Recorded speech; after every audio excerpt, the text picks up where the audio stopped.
News. సినీ నటి Madhavilatha social media వేదికగా bore నేర్చారు. జేసీ వ్యాఖ్యలు తన ఆత్మగౌరవాన్ని దెబ్బతీస్తుందన్నారు. ఎంత ప్రయత్నం చేస్తున్నా ఆ బాధ నుంచి బయటకు రాలేకపోతున్నా అన్నారు. వాపోయారు. నేను మనిషినే కదా, నేను పడే బాధను చెప్పుకోవడానికి పదాలు కూడా లేవు అని తన ఆవేదనను చెప్పుకుంటూ కన్నీరు పెట్టుకున్నారు మాధవీలత. ప్రతిక్షణం వేదన అనుభవిస్తున్నానని, కోపం, నిరాశ, ఆవేదన, దుఃఖం అన్నీ ఒకేసారి తనను కుదిపేస్తున్నాయన్నారు.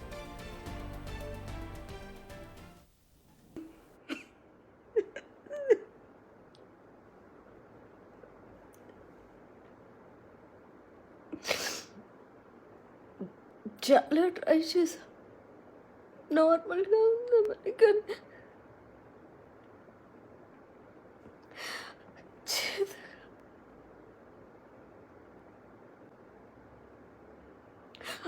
అవ్వట్లేదు.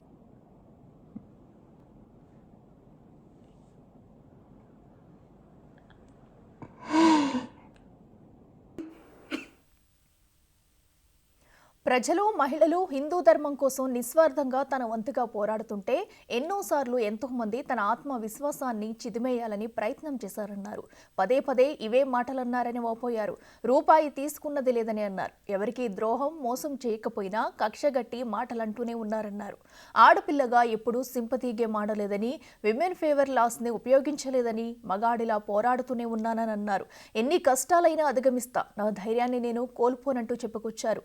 అభిమానుల ప్రేమ, అభిమానం, ఆశీర్వాదాలే తనకు శక్తినిస్తాయని చెప్పారు.